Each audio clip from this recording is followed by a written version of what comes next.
ስልክ በምንጠቀምበት ጊዜ አረንጓዴው ምልክት ለምን ይበራል? ይህ ነገር አሁን በምነግራችሁ ቦታዎች ላይ የሚበራ ከሆነ በእርግጠኛነት ስልካችሁ ተጠልፏል ማለት ነው። የምታደርጉት ነገር በሙሉ ተጠልፎ ድምፃችሁም ሆነ ካሜራችሁ ለሰዎች ሊተላለፍ ይችላል ማለት ነው። ስለዚህ ይህ ነገር በዛሬው ቪዲዮ ለምን እንደሚበራ አሳያችኋለሁ ማለት ነው። በነገራችን ላይ ይህ ሁለተኛ ቻናሌ ብዙም እየታየልኝ አይደለም። ስለዚህ ሁላችሁም ቪዲዮ ላይክ ማድረግ አለባችሁ። ያኛው ቻናሌ እንደነገርኳችሁ በአድሰንስ ምክንያት አሁን ላይ አክሰስ ማድረግ አልችልም ማለት ነው። ስለዚህ ይህን ቻናል ሰብስክራይብ አድርጋችሁ የደወል ምልክቱን ኦንላይን በማድረግ ሁሌም የሚለቃቸው ቪዲዮዎች እንዲደርሷችሁ ማድረግ ትችላላችሁ። ሁላችሁም ላይክ እንዲሁም ይህን ቪዲዮ ሼር ማድረጋችሁን እንዳትረሱ ማለት ነው። እንግዲህ ይህ የሚበራ ነገር ሁላችንም ስልክ ላይ እየበራ እናገኘዋለን ማለት ነው። ልትደነግጡ ትችላላችሁ። ይህ ነገር በነገራችን ላይ እንግዲህ ብዙ ነገሮችን በምንጠቀምበት ሰዓት ሊበራ ይችላል። አሁን የኔን ስልክ በምጠቀምበት ሰዓትም ላይ እንደምትመለከቱት በርቷል። ወደታች ዝቅ ሳረገውም እዚህ ላይ በርቶ እናገኘዋለን ማለት ነው። እንግዲህ ይህ ነገር ካሜራ በምንጠቀምበት ሰዓት ስልክ ሪከርድ በምንጠቀምበት ሰዓት ሊሆን ይችላል። ለምሳሌ አሁን ካሜራ ብገባ እኔ ካሜራ ልክፈትና አሁን ወደ ካሜራዬ ገብቻለሁ ማለት ነው። ስለዚህ በርቷል ላይ ዝቅ አደርጋዋለሁ።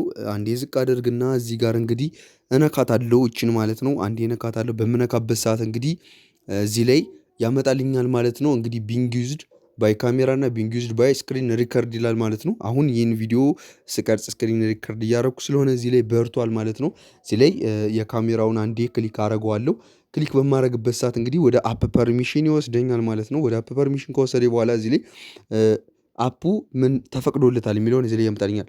ፎቶ ኤንድ ቪዲዮ፣ ኖቲፊኬሽን፣ ማይክሮፎን እና ካሜራ ተብሎ አራት ነገሮች ተፈቅዶለታል ማለት ነው። ሎኬሽን እና ነርቭሊ ዲቫይስ የሚለውን አላበራውለትም ማለት ነው። እዚህ ላይ እንግዲህ ማይክሮፎን ያው ሪከርድ ስለሚያደርግ ቪዲዮ በምቀርጽበት ጊዜ፣ ካሜራ ላይም እንግዲህ ፎቶዎች ስለሚያነሳ፣ ኖቲፊኬሽንም እንዲሁ ስለሚገባልኝ ፎቶዎችንም እዛው ላይ ስለሚያሳይ ይህ በትክክል የበራለት ነው። ችግር የለውም ማለት ነው። የተለያዩ ለምሳሌ ሳውንድ ሪከርድ ላይ ብትገቡ ሳውንድ ሪከርድ በርቶ ታገኙታላችሁ ማለት ነው። ለምሳሌ አሁን አንድ ኖርማል አፕሊኬሽን እየተጠቀምነ ቲክቶክ ለምሳሌ ብንከፍትና ይሄ ምልክት ቢመጣልን ዝቅ እናደርግና እናያለን። እዛ ላይ የመጣው ምልክት ካሜራ ከሆነ እኛ ደግሞ ዝም ብለን ኖርማል እንዲሁ ቲክቶክ እየተጠቀምን ከሆነ ስልካችን ተጠልፏል ማለት ነው። ምክንያቱም ቲክቶክ ካሜራውን ከከፈት ነው እሺ፣ ካሜራውን ካልከፈት ነው ግን ስልካችን ተጠልፏል ማለት ነው። የተለያዩ እንዲሁም እንደነዚህ ተመሳሳይ አፕሊኬሽኖች ሌሎች አፕሊኬሽኖችም እንደዚሁ እየተጠቀምነ ቢበራ ለምሳሌ በዋናነት ኢሞ እንዲሁም ቴሌግራም አፕሊኬሽን ገብተን እንዲሁ እቺው ነገር ብትበራ ብነ ከላይ ነክተን እንዳልኳችሁ ቅድም እንዳሳየኋችሁ እንደዚሁ ነክታችሁ ፐርሚሽኑ ላይ የተፈቀደለትን ኦፍ ታደርጉታላችሁ ማለት ነው። ምክንያቱም ይህን ኦፍ ካላደረጋችሁ ስልካችሁ በቀላሉ በስልካችሁ እየተሰለላችሁ ነው ማለት ነው።